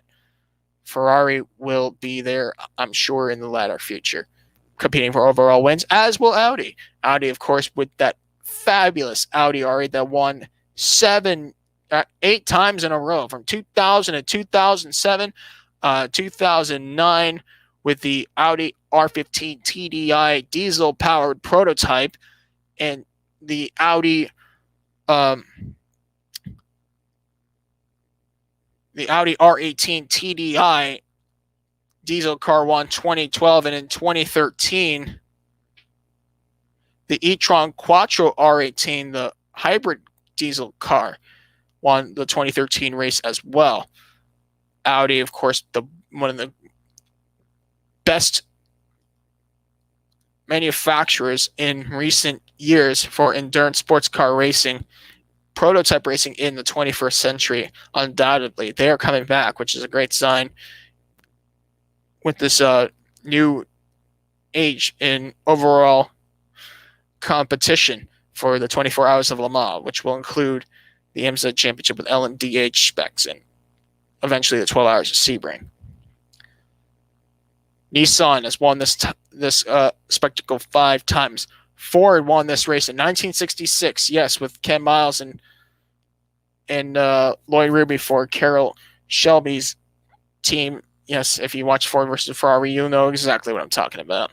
I watched that movie 10,000 times and never get tired of it. 1967 and 1969 with the Ford GT40, the car cultivated by Carroll Shelby himself. Now, the 2 winners club here for manufacturers, or should I say constructors, Toyota, twice with the 1992 and 1993 with the Toyota Eagle Mark III, which was a brilliant, brilliant car for the IMSA GTP era. 1993 won by that same car with Juan Manuel Fangio, the second, and Andy Wallace. What about BMW? 1975, 1999. 1975 was the first race since the energy crisis that kind of canceled the race in 74, and that was won by these 4 drivers: Brian Redmond, Alan Moffat, Sam Posey, and Hans Stuck. And of course, 1999, the lineup that featured Mr. Le Mans himself, Tom Christensen. Let's go down the list here. Peugeot, twice they have won with the 908 HDI car that stumbled Audi's Le Mans dynasty in 2009 and almost again in 2011. Peugeot is actually coming back. Nice to see the French manufacturer return. I believe it's this year or next year. I have to clarify the WEC stuff here. And of course, Cadillac, 2017, 2019, with the Daytona Prototype International. Now, the one-time winners: Crosley, inaugural race 1950, Fraser Nash 1952, Cunningham 1953, OSCA 1954, Jaguar in 55. Tragically, the last Sebring 12 hours before the Le Mans disaster, which changed the way motorsports was perceived by everybody and pretty much left a terrible mark on the future. Yes, 1955. That was won by Jaguar. I'll talk about the Le Mans disaster in another time. Maybe when we go to June towards the Le Mans 24 hours. So you guys really get a good picture on that. Go ahead and look that up yourselves. 1957, Maserati was the winning manufacturer in the 12 Hours of Sebring. And yes, that was Juan Manuel Fangio behind the wheel of that Maserati. 57. The Chevrolet Chaparral won the 1965 12 Hours of Sebring. Oldsmobile won the 1996 12 Hours of Sebring with Riley powered underneath it. Riley won in 2014. Chevrolet Corvette 2015 with the Daytona Prototype. Ligier, the French manufacturer, won the 2016 race, and Mazda won in 2020 last year. There's all the stats you need to know about the history of this spectacular Florida Sports Car Classic. There are 36 entries in this year's race. I'm not going to go bit by bit. I'll just mention who I believe will be in contention to win this race. So let's go and take a look. For the Daytona Prototype International, the class that will that's expected to compete for the overall win has 7 entries. I believe that the winner of this year's 12 Hours of Sebring for 2021 will go to Chip Ganassi Racing. I think Ragnar Vennersen is such a fast driver. This Dutchman has done so well in qualifying that he's, I don't know, it's so hard not to diss him from what I've seen. You have Kevin Magnussen, fresh out of Formula One. Yeah, I know we're still months after his last F1 start, but he has been brilliant in the prototype. Scott Dixon, a veteran in sports car racing, the 6-time IndyCar champion. So I'm going to go with Chip Ganassi Racing. Now, who else do I think will be out there? I wouldn't be surprised at all if if Wayne Taylor Racing will be in the picture again. We have Felipe Albuquerque, Alexander Rossi, Ricky Taylor. What could go wrong? They won the 24 Hours of Daytona. So just, I don't know. There's going to be so much parity in this event between the 7 DPIs, and it's going to be fun to watch. LMP2 class will have 5 entries, all of them in ARCA's 07s. For the LMP2 class, I'm really looking at ARA Motorsport. Unfortunately, I think that the experience will have to go to PR1 Matheson Motorsport, the team that won the championship last year with Ben Keating, Mikkel Jensen, and Scott Huffaker. I think they will pick up where they left off after last year's triumph at Sebring. This is the first race for LMP3s. So it's tough to say where they'll finish, but I can tell you from what I've seen at Daytona, Riley Motorsports might be the team to win. They have 2 cars. I think the 74 car might be the one to beat. They won the Daytona 24 Hours over a month ago in January, but it's going to go to experience here. Colin Brown, John Bennett, the Core Autosport owner, and George Kurtz, I think they're going to win. Now, Spencer Piggott, Scott Andrews, and Gar Robinson might be in the picture, but it's going to come down. I think the 54 is going to get it. Unfortunately, the LMGTE battle will only consist of 5 cars for GTLM. Corvette Racing has their typical lineup of Antonio Garcia, Jordan Taylor, Nicky Katzberg, car number 3, and car number 4, Tommy Miller, Nick Tandy, and Alexander Sims for the Corvette C8R. I believe that Corvette Racing will take the win this time with Alexander Sims, Nick Tandy, and Tommy Miller. Number 4 will go for the win. And hopefully Porsche, with their factory drivers for WeatherTech Racing, will be a factor as well. I wouldn't be surprised at all if Cooper McNeil, Matthew Jaminet, and Matt Campbell will be in the picture. Now on to the class that has the most amount of cars in this event, GT Daytona, aka GTD. This is essentially the FIA Group GT3 class here, with a lot of parity, a lot of drivers, and we'll see where this goes. That's how I believe with the GTD class.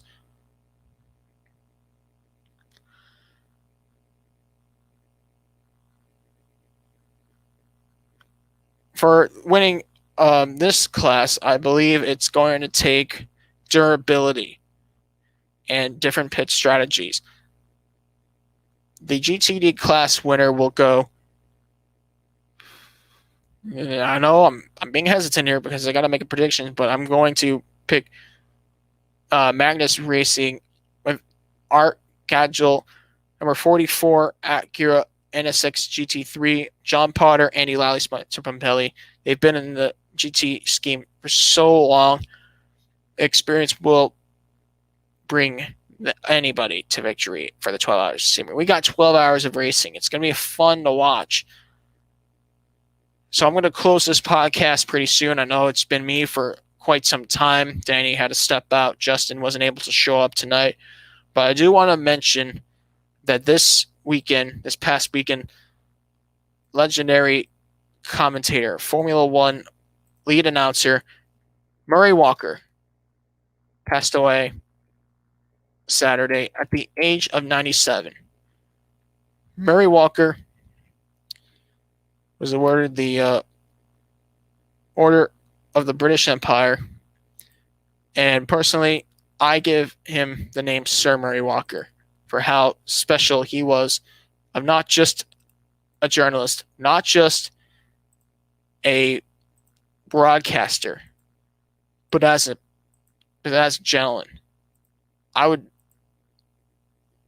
would remember spending most of my youth trying to imitate Murray Walker's voice. And, or like trying to sound like him or have that kind of mentality. Those, of course, were called Murrayisms by his fans. Murray Walker was born in 1923. He served in the British Army during World War II for most of the 1940s. He turned into a motorsport enthusiast as a motorcycling fan. His father raced motorcycles, and it was a big deal in Great Britain after World War II.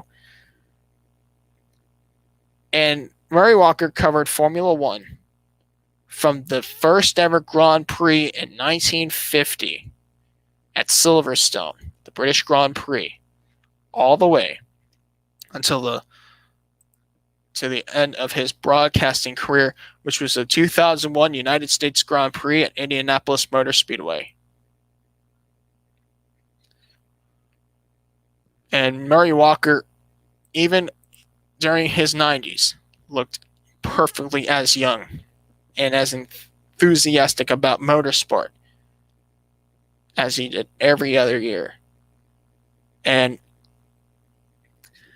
I always, as a person, as someone who wants to be in the field of motorsport journalism and broadcasting, I always look up to Murray, and I will always live by his